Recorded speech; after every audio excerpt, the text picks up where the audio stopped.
Right at noon. My name is Paul Jacobs. I am an attorney. I am a professional staff attorney at the Texas Lawyers Assistance Program.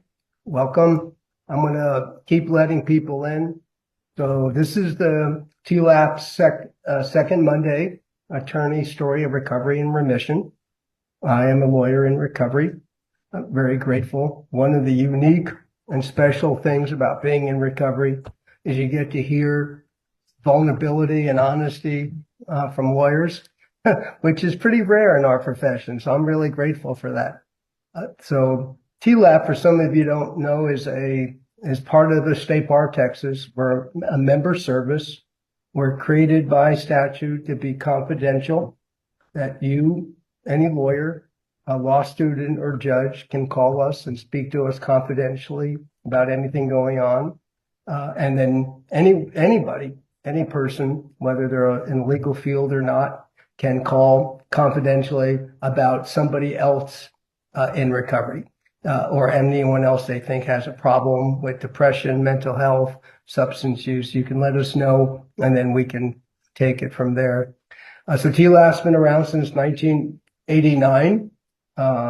It was created 5 years after I graduated law school.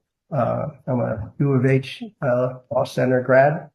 So the resources we have include one of the most amazing resources. We have close to 1,000 lawyers in Texas that are in recovery or remission from a mental health or substance use condition. And they have agreed to be a TLAP volunteer. So if you call up and you want help, we can try to match you with someone in your community to have coffee with you, to meet with you, to let you know they've been where you're at, and they can and they have recovered or in remission. So it's an amazing resource. We also have references and referrals to mental health and substance use providers throughout the country, especially in Texas. Other resources we have these continuing legal education.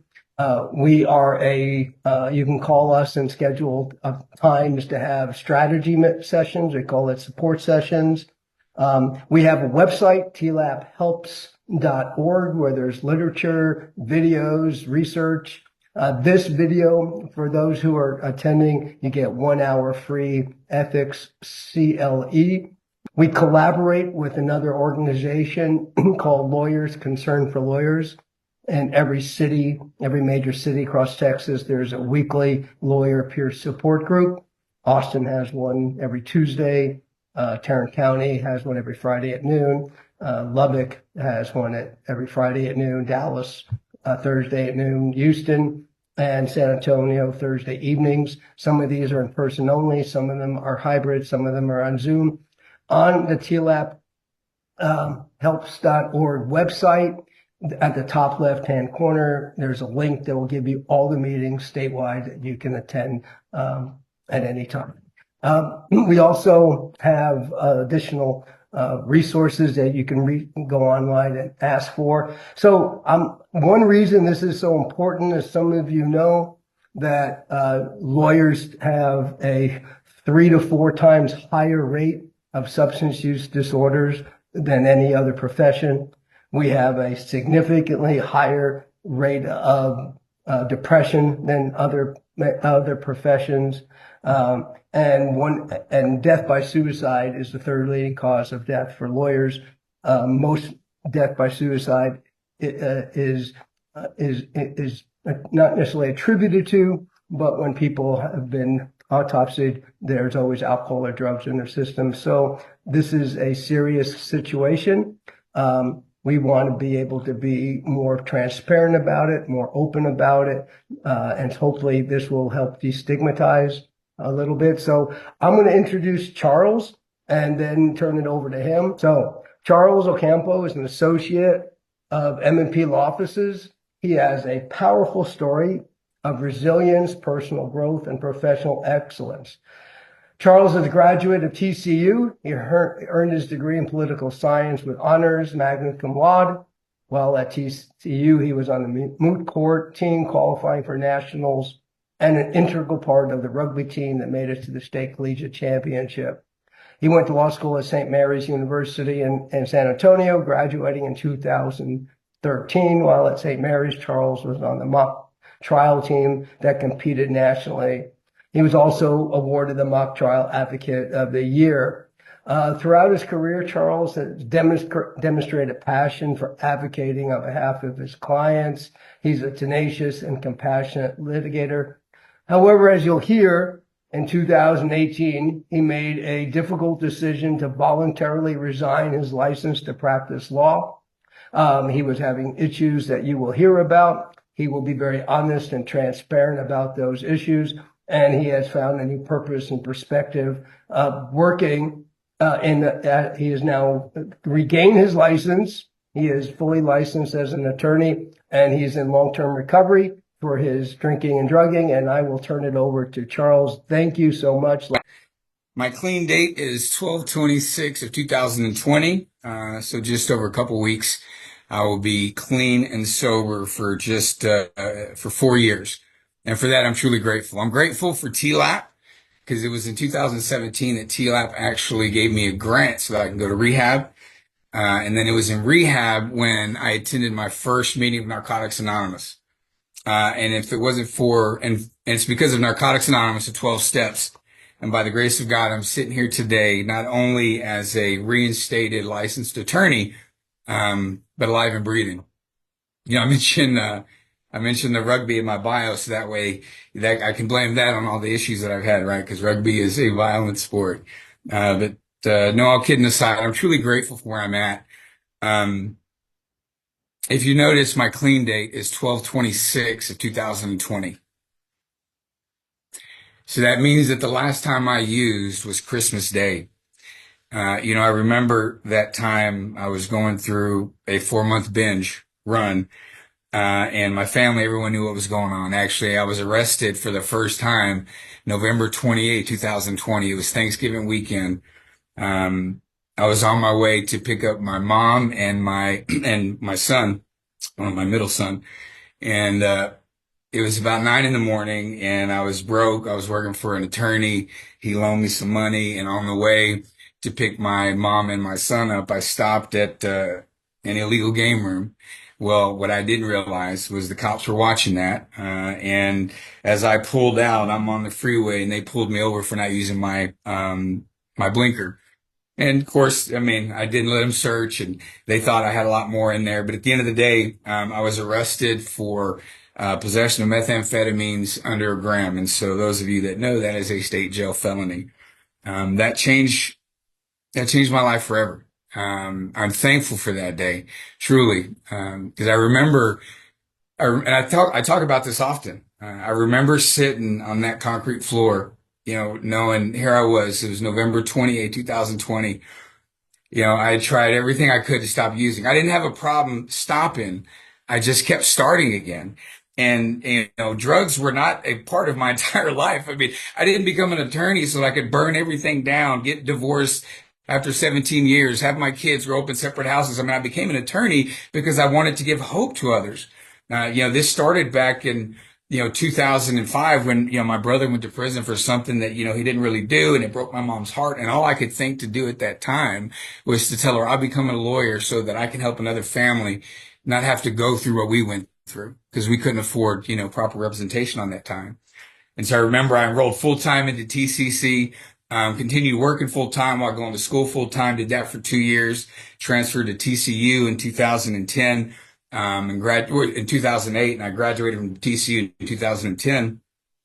And then went to St. Mary's in San Antonio and graduated in 2013. My point is that I didn't have a life filled with drugs. I hadn't tried a hard drug until, a couple years after that. And that's what this story is about. Oftentimes when we talk, we want to focus on the road to recovery, and the road to recovery is huge for sure. And I definitely want to share that with you. But for this platform is understanding, how did that happen? I mean, how did I go from a successful young attorney? Well, I was 26 at the time when I decided to become a lawyer, with 3 kids, but nevertheless young, and we had a successful practice, to burning that all down. That was not in my plans. It was certainly not what I anticipated. But I'm thankful. I'm thankful that today, this morning, when we had court this morning, and the guy was charged with a second degree possession, and he hadn't been arrested before, but I got him a deal to get him deferred adjudication, but this time I can give him message of hope and recovery. I can show him that you can come back from this, that your life doesn't have to be over, that there is help out there. The first step is realizing that you have a problem and reaching out and going to meetings and working the 12 steps. And it's funny because, well, I mean, that was amazing. But while we were in there, a guy came up to me and, he recognized me. He recognized me from on Thursday nights. I'll speak sometimes at, Volunteers of America, which is like a halfway house. And I recognized him immediately when I saw him. And, so I knew it was from the meetings, and, we got to talking and he was smiling. And it turns out, he was actually there for one of the main I'm with the MMP law offices, and he's one of our clients. I didn't realize it because one of our main partners is the one that handles the case, and he wasn't even supposed to be there today. So he was there on a day that was not even his day in court. But we also didn't realize when we were talking, and when I had seen him at Volunteers of America, that I was actually working for the firm that represents him. But he smiled. It gave him comfort, and to me, that's what this program is about, right? Is to give message. The message is that any addict can stop using and find a new way to live. But going back to how everything started, it started with a shoulder surgery. So I graduated in 2013, it's like May 18th, May 20th, somewhere around there. And then immediately thereafter, those of you that know, I took Kaplan to prepare for the bar exam. So I studied for the bar exam all summer. And actually, my youngest son was born right in the middle of bar prep. His birthday is July 4th. So he's 11 now. So he realizes that those fireworks aren't just for his birthday. But took the bar exam. Well, after the bar exam was over, like many of you know, it takes 3 months to find out if you passed. And I'd been having a shoulder surgery, a shoulder injury that I needed surgery for, that happened when I was playing at TCU, playing rugby. But I didn't want to get the surgery because I knew that I'd be on pain pills, and I'd be out for several weeks or months. And in law school, I knew I couldn't afford that. Couldn't afford to be out. And so had the major shoulder surgery. I've got a metal ball and a rod in my arm. And so there I was, major shoulder surgery, and getting prescribed the maximum dosage of prescription painkillers, Vicodins. And that's how it started. I got hooked on Vicodins. I was taking, I don't remember the number, maybe it was 40, 50 a week. But he just kept refilling it. Now I should also pause here and say that actually, the addiction started with Adderalls. So, I gave my life to Christ in 2006. And so I wasn't drinking or smoking, doing anything. And I remember, that was when I started school. And then my second year in law school, I remember a friend talking to me about Adderalls and how, she could study all night, and she was talking to me about adult ADHD and what that meant. And I felt like I had it. I felt like those symptoms lined up, and perhaps I do or don't. I don't know that answer. But I went and saw a psychiatrist, a psychologist, whichever one it was, and he prescribed me Adderalls. And so that's when the addiction started that I didn't even realize, where, it started making me feel good. And then I started drinking wine. Looking back, I'm seeing where the seeds of addiction were being laid, and it started there slowly, surely. I take the bar exam, and I had the shoulder surgery, now the Vicodins. So now I've got Adderalls and Vicodins doing this to me, and I've got to practice. And my practice, everyone, when I decided to become a lawyer, I was 26 years old, 3 kids. I was working for City Financial. I'm from the hood. Everyone knows me. So I didn't come from a lot of money. And so when I decided to become an attorney out of the blue like that, people kind of followed that. And so when I got my license and I opened up my practice, it immediately blew up. And this is, looking back, I wish there was so many things that I would have done differently. And so immediately I get all the phone calls. My law practice blows up. And so you're getting all the phone calls. And, I've got this passion for wanting to help people and wanting to, and, I believe I'm the best attorney in the state. And if I didn't believe that, you need to hire the person that does. Yeah, and I don't mean that in any kind of bad way, but right, when something's on the line, I'm the one that I believe can accomplish that.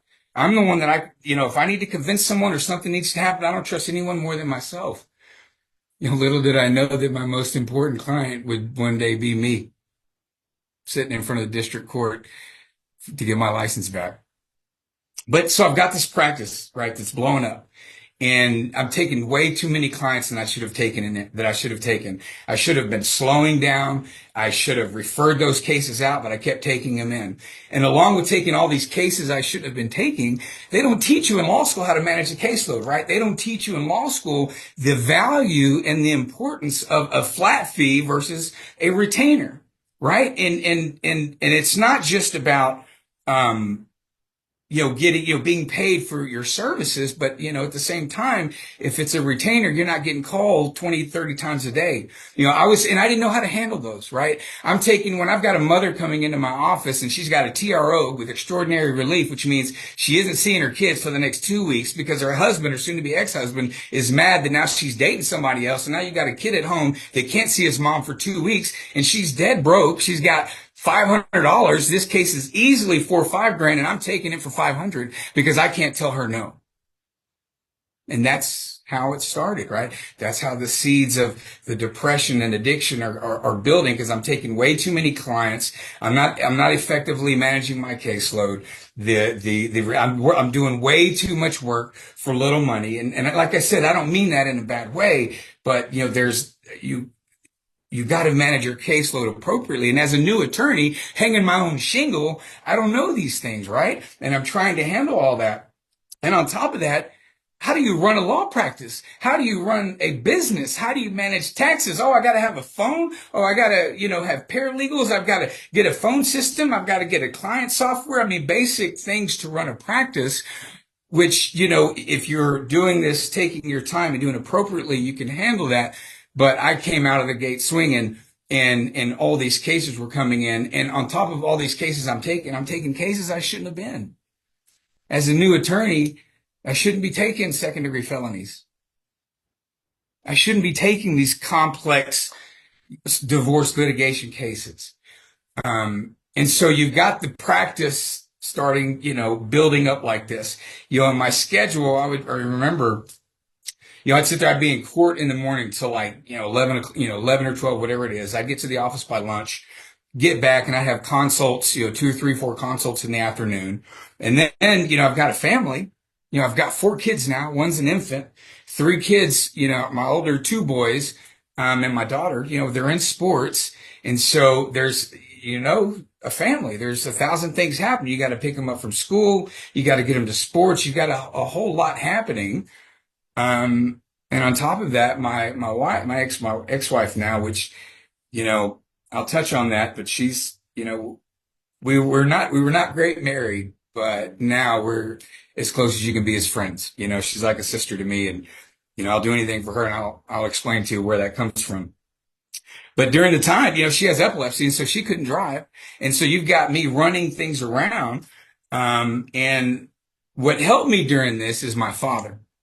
So my father, very close. My parents have been together since they were 15. I didn't grow up and my dad, they smoked cigarettes, but they didn't drink. There was no drug abuse. I grew up in a great family. And my dad was a huge part in helping me get through things, right? During school, when I would have finals, in law school, during finals, he would move down to San Antonio and stay there 2, 3 weeks at a time and run my family around so I could study. Same thing with the bar exam. So for the bar exam, we moved back to Fort Worth, after my youngest was born. And he helped through all that. And same thing, he would help me, where he can.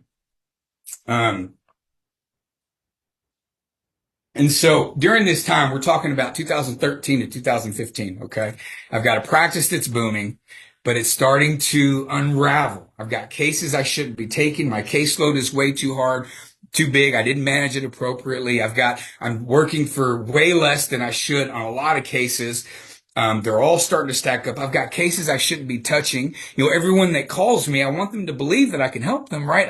I'm trying to build this practice. And so I don't want to turn cases away. I want them to know that they can trust me. They can believe in the Ocampo law firm. I can make this happen. And so I'm taking all these cases that I shouldn't. And oh, by the way, I've got a family. I've got kids. They want to live. They want to do things. And on top of all that, we've been broke for 7 years. When I decided to become a lawyer, it was a 7 year journey. I didn't have any college. And so I knew that I'd have to I looked it up. What does it take to be a lawyer? Okay, you need an undergraduate degree. So I Googled, okay, what are the best degrees for law school? Political science, English and business. Well, I'm not an English major. Don't know much about business, but I love politics. So there you go. And the point is 7 years of being broke. So now you've got all of this professional things happening. The wheels are starting to unravel and you've got all this money coming in and my family has been broke. This is why we suffered, right? So that I could take care of them. And I wanted to, and I did. But now what else am I doing? Now I've got this pressure of overhead. I don't remember. I mean, I think it was like at one point 10 to 15 grand a month just in overhead. And now I've got all my personal bills and keeping them happy and trying to not show any weakness. Oh, by the way, on top of all of this mess, I'm fighting an addiction to Adderalls and Vicodins. The doctor, he stopped prescribing them. I don't know what the time frame was. At some point, he stopped prescribing them. And I hope that none of you have to know what the withdrawal from opioid addiction is. But those of you that know, you understand it's the worst thing around. You can't breathe. I can't, it's indescribable. Like when I see other parents and other people that are going and battling through addictions, it's not because, I just love to be a screw up and I just love to screw my life up. Oftentimes it's because you don't have much of a choice because if you stop taking the drugs, you're in this terrible pain. And that's what opioid addiction does. It's just this horrendous pain that it's unbearable. And I sure as heck couldn't be off, right? I practice criminal defense and family law primarily. So every day somebody's life's on the line or somebody's kids are in my hands every single day. Pretty much. And I couldn't afford to be out. And if I stop taking the Vicodins, I'm going to be out of commission for 3 to 4 days in terrible pain. And I kept trying to do it. But now the addiction is also setting in, right? Later, I understand what true addiction means, but at the time I didn't. I decided to become a lawyer. I can do it. I can fight this addiction. I'll do it. And I would. And then I kept starting back up. So with all this happening, this perfect set of circumstances sort of brewing, waiting to be ignited, the match is lit in the form of cancer. My dad. So I remember July 5th, 2015, I get the phone call. July 5th, right? July 4th was my son's birthday. We had a party. It was great. July 5th, I get the phone call from my mom. Says, your dad's stomach was hurting. He went to the hospital and he's got a softball-sized tumor on his liver and spots in his lungs. What? What? Of course, I was part of every meeting. They gave him 6 to 8 months to live. He died 3 months later. And I watched him die. I watched cancer suck the life from him. And so in a situation where I had no room to do anything, I'm already falling apart. Now my dad, I'm losing him in front of my eyes. And I spent every night. So now I would spend a couple hours a day with him. I'm thankful for that time. I'm thankful that when he died, he didn't see the addict that would take over. And I'm thankful that my mom is alive to see an addict in recovery. That's why I do these things. During this time, about a month before my dad dies, I've got a best friend. We've been best friends since we were 4 years old. We live and die together, everything. At some point, I'm sure somebody's had a friend like that. Well, that was him for me. Except he went one way with the education, I went the other way. He was also the guy that if I ever needed something, he's the one that got it. He was in and out of prison for hard drugs, heroin. He was addicted to heroin. I'd never done any of that stuff. But it just so happened he came back into my life about a month before my dad died. And I remember we were getting drunk one night crying about my dad and he starts shooting up heroin in front of me. And I'm like, you know what? Let me do it. And I would never use a needle. And I told myself that. And he wouldn't let me anyway, but I would never use a needle. but I snorted it. I remember it was like a Friday. I snorted heroin for the first time. I'm like, I don't know the age. This is 2015. And I did it Friday. I did it Saturday. I did it Sunday. And heroin is like Vicodins times 1,000. So the withdrawals from Vicodins, as terrible as those are, heroin is unimaginable, unimaginable. And that was it. I hated it, but I couldn't function without it. So there it was. I had to have more on Monday. Why? Because I couldn't afford to be out a week to 10 days. That's what happened. That's the withdrawals on heroin. I had to take more because why? I've got court. Every day I've got to be in court. And so that was my routine. He would make 3 vials a day, one in the morning, one at lunch, and one afterward. That's how I function. I went from the Vicodins were like a $500 drug habit every 3 to 4 days to a $200 a day heroin habit. And I hated it, but I was lost. I think it's important also for me to say before this started and just before I found about my dad, I understand what depression is. I mean, depression is a word. There's a definition to it. It means certain things. I never knew what that was. I mean, I know what it is, right? You tell me I'm depressed. I know what you mean when you say that, but I would never understood what depression is. I just didn't. I love who I am. I don't know, right? Um, but in the midst of this chaos of my law practice, I remember we got this new house. It was with a pool, and actually there was a judge. I'll just say that. Lived a couple streets down. It was a great house. But that house, when I got that, I just felt the weight of the world on me because now I had this tremendous payment. And I remember very vividly, it was just before we found out about my dad's cancer. I remember like 2 in the afternoon, me being in my room with the shades completely drawn on a Saturday, pitch black, and I did not want to get out of my bed. Like I remember, I can take myself there to this very moment. I did not want to move because there was nothing I could do. Like I couldn't work my butt off all night and solve my problems because I had 1,000 of them. I had too many cases and too many cases that I didn't know how to handle. And then, and on top of doing all this, I've got there's so much happening. There was no way out and I just didn't want to move. And that's when I understood what depression meant and what depression is. And then like within days, my dad catches cancer and my out became heroin. And that was off and on. I didn't tell, nobody knew. The only person who knew was me and my buddy. And no one else knew. Ex-wife didn't know. Until, I hated it. I kept trying to stop. And finally I told her and we rescheduled my court docket for like 2 weeks, literally. And on top of all this, right, I'm constantly resetting stuff. I'm constantly late to court. I'm constantly having my office try and move things and shift things around. I'm saying this because those of us that are on here, my colleagues, those are the signs. Those are the signs. And you don't want to tell nobody. But I need time to get my body functioning again. And I remember I was out a week to 10 days. I didn't move on that couch. It was the worst thing in the world. But I got over it. And then at some point, because I'm addicted to drugs now. The addiction is taken over. I try methamphetamines. And that was, what took me out. That's what took over my life. And, once that started, this is around this same time frame. My dad passes away.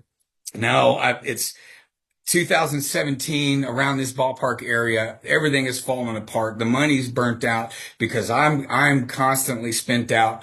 I can't find a way out.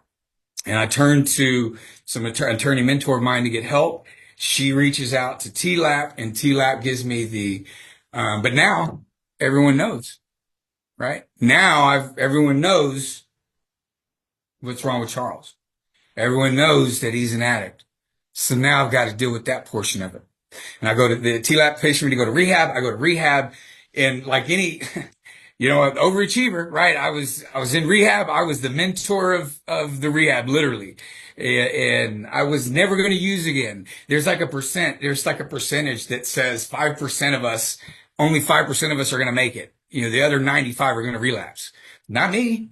I was going to make it. Like I was going to get my life together. I get out of rehab and I actually go to a sober living in Dallas. And TLAP was great. TLAP paid for counseling. This and all that was huge. But what I didn't understand is what it takes to stay clean. I didn't know that yet. I didn't know what it meant to be an addict. I just felt like I could will myself through this. I've done everything I can do. I can make this happen. That addiction, none of that's going to beat me. And I make it about 70 days, somewhere around, I don't know the exact number. And I relapse. And our literature tells us, that relapse is a lot harder than the first. And it was. Up to this point, I'd never put a needle in my body. But that relapse was different. For the first time, I shot up methamphetamines and heroin. And when that happened, it drained the life from me. And so now it's 2017. Now I'm divorced. So in rehab, my ex-wife filed for divorce. I thought the purpose of that was to get me qualified for Obamacare, a life-changing event. I found out in rehab that no, but I understood the damage was done. The things that I have done, it took me forever to forgive myself and through the program of Narcotics Anonymous, like I said, she and I have a great relationship. And the reason is because what I'm about to tell you. When I started shooting up, it drained everything from my soul. And I have a huge court docket. Still, I have a huge court docket and I just disappear. And one of the things that facilitated that is a gang member in South Fort Worth was being accused of attempted murder. Wanted me to represent him. I told him I couldn't. I'm too high on drugs. And he said, well, stay with me. And so I was like his, I don't know if you want to call it trophy or, he had an attorney next to him at all times and he was feeding me drugs. And I shouldn't put it that way. I mean, I made the choices, but I've withered away and fell apart. My ex-wife knew people that I was around. And so she kept tabs. At this point, you can't tell me, right? Charles is going to do what Charles is going to do. And she kept tabs on me.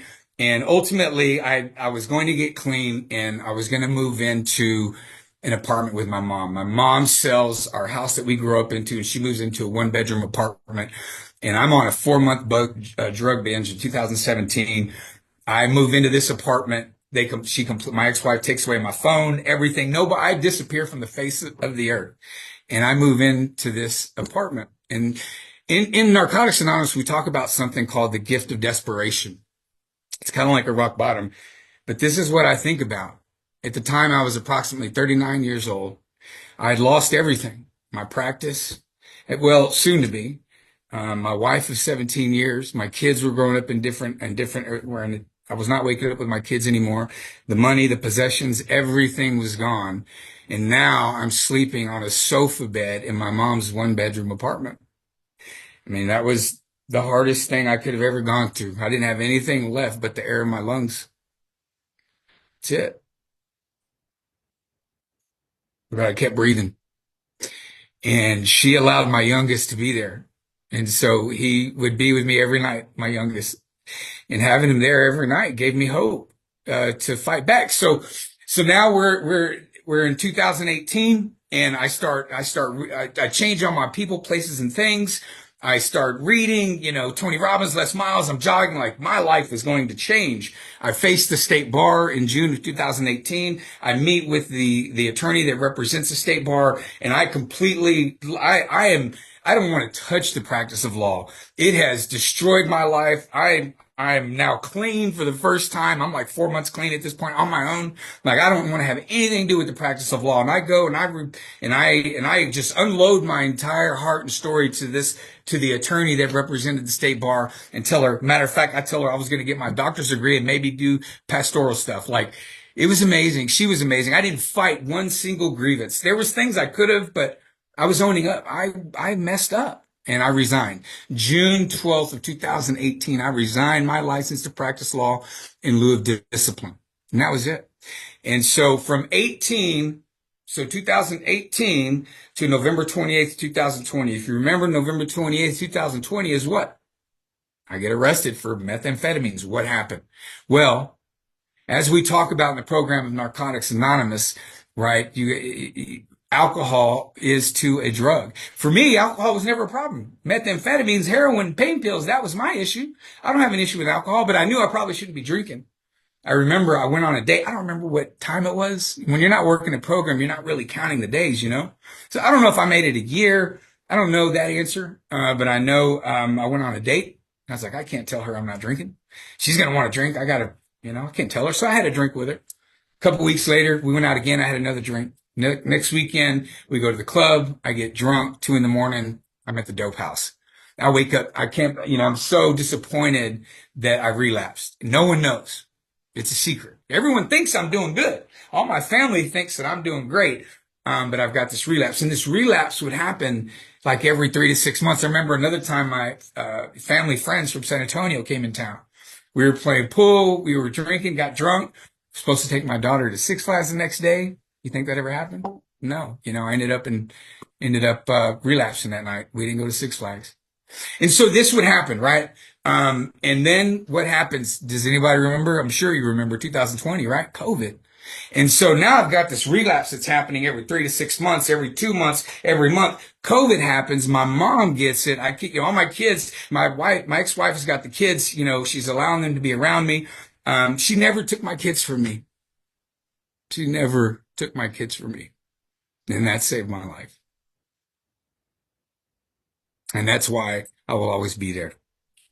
So, COVID happens. My mom almost dies. She goes to the hospital for a week. I get it real bad. And now my relapse that's happening, every 2, 3, now every month, I have a little more. COVID hits and boom. This is like September of 2020. And I go, what we also talk about in Narcotics Anonymous is addiction is it's incurable, progressive, and fatal. It leads to 3 things and 3 things only: jails, institutions, and death. I've already been to an institution. So now I'm relapsing. COVID hits, and progressive meaning I started off snorting. I went back to smoking it. Progressive, I went right back to shooting up. So here I am, September of 20, somewhere in that ballpark area, I start shooting up again. And just like the first time this happened to me, I go on, it sucks the life back out of me. Now everybody knows me. They see what's happening because you just disappear into the void of addiction when that happens. And, of course, then I'm arrested. What I remember being arrested, I remember sitting on that floor thinking, the one thing I never did, sitting on that concrete floor. The rock bottom, we talk about that often. I thought rock bottom was losing everything, but what I found out, my rock bottom was a concrete floor in a jail cell. I don't know who jail's for, but it sure as heck isn't for me. Some people need to go a couple times. Some people need to go 20 years. At some point, you realize it's not for you. For me, it was that one time. And I knew as a former attorney that I would have the opportunity, number one, to potentially keep this off my record if I got clean. And I could, at this point, I hadn't been able to stay clean. So what was I going to do? But if I could stay clean, I could also get it dismissed. So that was it. I wasn't trying to get my ex-wife back. I wasn't trying to get my license back. I just couldn't go to jail and I couldn't stop using. So I did it for myself. And I remember sitting in that jail cell. The one thing I never did was actually get a sponsor and work the 12 steps. Now that's hard to think about. I mean, cause tell me what to do, what to read. I can figure it out, right? Give me, when I talk about, I don't feel like I'm smart or anything, but if you give me the information, I'll follow it. One of the things we talk about in Narcotics Anonymous that I never forget, you tell me what to do, I follow it. We have something that says there's one thing more than anything else that would defeat us in our recovery. This is an attitude of indifference or intolerance towards spiritual principles. 3 of these that are indispensable are honesty, open-mindedness, and willingness. With these, we are well on our way. I heard that and it stuck. Tell me what to do and I'll do it. And so I got out of jail, got a sponsor, and immediately started working the 12 steps. That was it. One step at a time. Doing that one, and then I got 30 days clean and I got 60 days clean. And once I got 60 days clean, my sponsor, he got me and had me start sharing meetings. And so To this day, 4 years almost, well, like I said, by the grace of God, in a couple weeks, it'll be 4 years. I chair a meeting every Wednesday at 6 o'clock. And that meeting is so important to me because I understand what it's like, um, to feel like I'll never use again. Like the first time I got clean, when I moved into my mom's apartment with nothing left, that was broke. I don't never forget that. I never thought I would use again. And I certainly didn't think drinking alcohol would cause me to relapse. And it did. And those relapses were little relapses. And those little relapses came to bigger relapses. And those bigger relapses led to shooting up. And my life was drained. And so now here I was. Institutions, I've been to rehab. Now I'm in jail. There's one thing left. Death and more jail. That was it. That was my moment of suffering. That was when I suffered enough.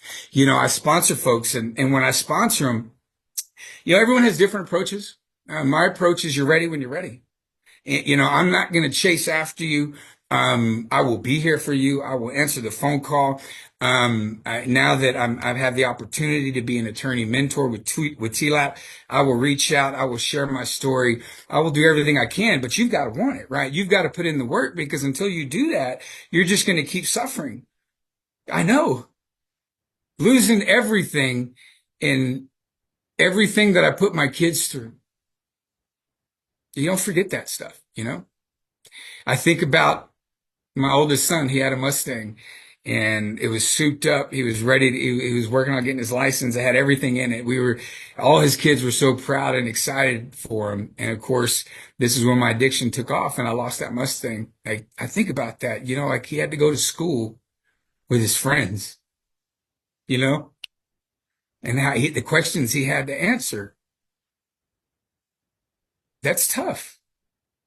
But that wasn't enough to get me clean. Addiction had taken over.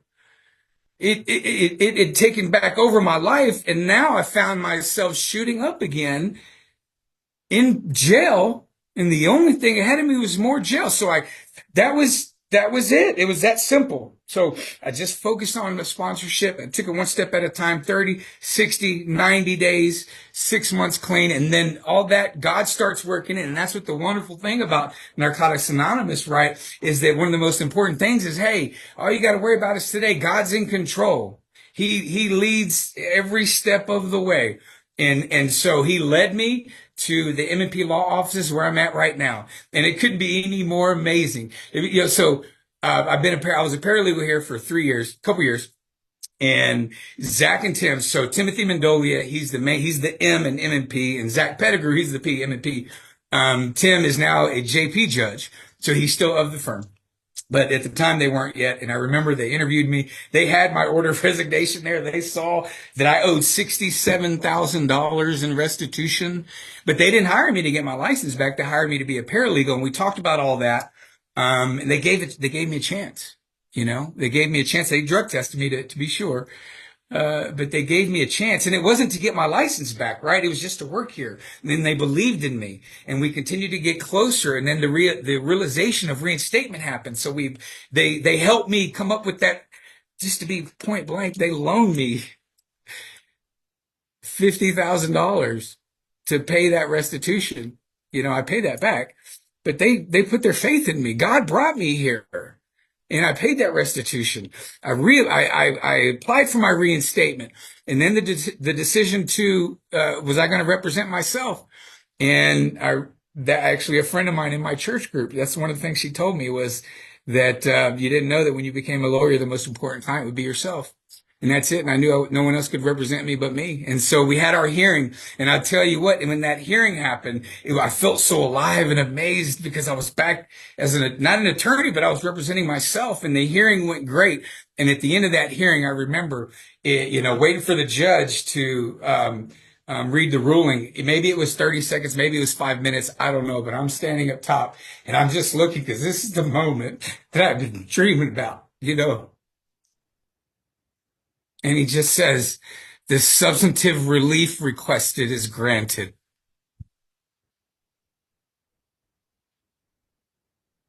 The attorneys in the room started crying, and then everyone else knew exactly what that meant. And I'm so thankful. I'm so thankful for the program of Narcotics Anonymous, for it brought me to where I'm at today. Um, and this wasn't about getting my license back. This was about I couldn't stop using drugs. And that was not my story before. I'd never thought that that would be where I would be. Notice my clean date is 12/26 of 2020. I was arrested November 28th.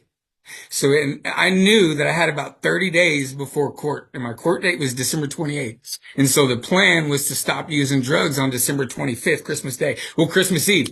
And so the ex-wife, she knew what was going on. She brought the kids over to the house so they could stay the night. We all woke up together Christmas morning. And I'm coming off of drugs for 4-month run, and I'm sitting there watching them open the presents and thankful she's giving me a reason to fight, you know? And they're there for a little while and they leave to go look at Christmas lights or something. And there I was again. And I knew in my closet, I had a shoebox full of old syringes. So what did I do? I scraped together every last bit and I shot up one last time on Christmas Day. That's what the disease of addiction does. All rhyme or reason is gone. But the hope is there's hope. There is a new way to live. But that new way to live is through working the 12 steps. For me, it's through Narcotics Anonymous. That's where I found my home. That's where I feel I belong. And when I go in there, I don't go into those meetings as a lawyer. I go in those meetings as a fellow addict in recovery. And I love the people that I'm with and I look forward to my meetings, but my meetings are so critical because I understand what it's like to feel like I'll never use again. I didn't think I was ever going to use again after I went through that first run. I ended up in that apartment. I thought I would never use again. And there I was again. And so I understand what the disease of addiction does. And I understand what it takes to fight that addiction. And we do recover. Once an addict, always an addict isn't true. We do recover. And the way we recover is through the 12 steps and working a program. And so I'd say, if you're in conclusion, if you're here today and you're a new attorney or you know someone that's a new attorney, slow down. The cases will come. Build the foundation. The money and the prestige will be there. Find a mentor. Take it one step at a time. There's help. And if you've been practicing for a few minutes, you know that things are falling out of control and you need help. And you've been out there for a while. TLAP has resources that can help you. There's attorney mentors that know what you're going through. There is help. You can stop using. And on the other end of this, if you find yourself lost everything and you have no hope, there is hope. You can take it one step at a time. You can stop using and you can find a new way to live. Thank you. I appreciate you. Thank you for letting me share.